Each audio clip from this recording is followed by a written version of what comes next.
में प्रणाम करके उनकी प्रदक्षिणा करके और उत्तम वन की ओर चले गए तपस्या करने के लिए।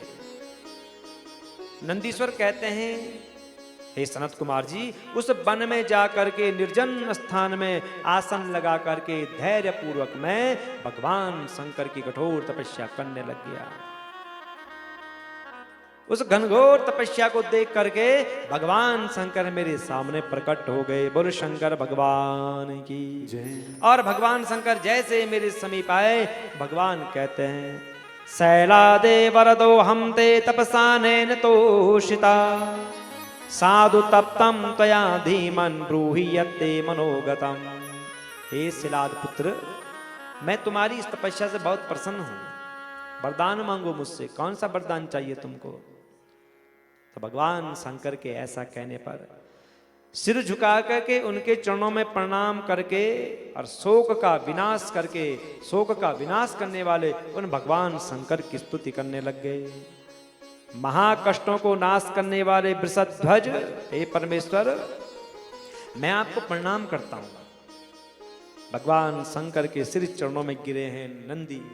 भगवान शंकर ने उठाया, अपने हृदय से लगा दिया एवं देवी पार्वती की ओर देख करके दयामय दृष्टि से मुझे निहारते हुए भगवान शंकर कहते हैं, वस्य नंदिन महाप्रज्ञा मृत्योर्भीति कुतस्तवा मयेव प्रेषितो विप्रा मत्समस्त्वं न संशया। हे वत्स, हे नंदिन, तुमको मृत्यु से भय कहां, मैंने ही उन दोनों ब्राह्मणों को भेजा था तुम्हारी परीक्षा लेने के लिए, वे दोनों मेरे ही समान हैं।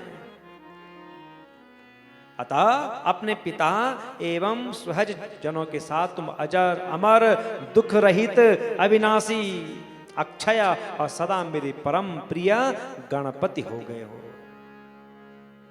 तुम में मेरे समान ही बल होगा और मेरे प्रिय होकर के तुम निरंतर मेरे समीप निवास करोगे और मेरी कृपा से तुमको जरा जन्म मृत्यु प्राप्त नहीं होगा, तुम सदा अजर अमर रहोगे। बोलो शंकर भगवान की जय। इस प्रकार कह करके भगवान शंकर ने उसी समय कमल की बनी हुई सुंदर माला उतारी और शीघ्रता से उनके कंठ में पहना दी, नंदी के कंठ में।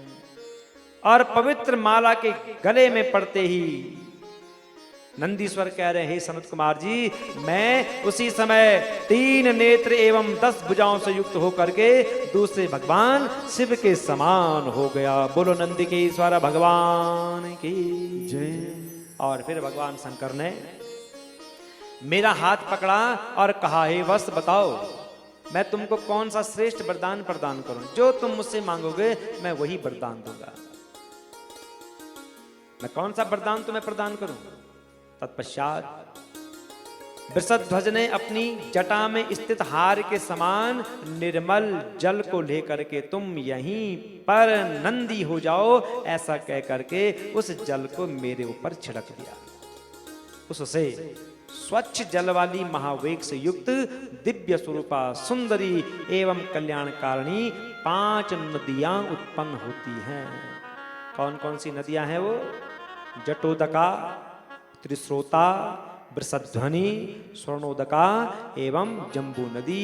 ये 5 नदियां भगवान के हाथ से जो जल का छींटा मारा था उससे प्रणीत होती हैं। और यह पंचनद नामक शिव का शुभ पृष्ठ देश परम पवित्र है, जो जपेश्वर के समीप विद्यमान है। और जो व्यक्ति पंचनद में आकर के इसमें स्नान करता है, यहाँ आकर के जप करता है, भगवान शंकर की पूजा करता है, उसे शिव सायुज्य की प्राप्ति हो जाती है। इसके बाद भगवान शंकर ने पार्वती से कहा, हे देवी, मैं नंदी को अभिषिक्त करना चाहता हूं और इसे गणेश्वर बनाना चाहता हूं, और जो तुम्हारी इच्छा हो, तुम क्या करना चाहती हो, तुम भी कहो इनसे कुछ। तो उसी समय उमा भगवती कहती है नंदी से, दातुर मरहसि देवेशा नंदिने परमेश्वरा महाप्रियतमो नातो शैलादिस्तनयो मम। हे देवेश, आप इस नंदी को अवश्य ही गणेश्वर पद प्रदान कीजिए।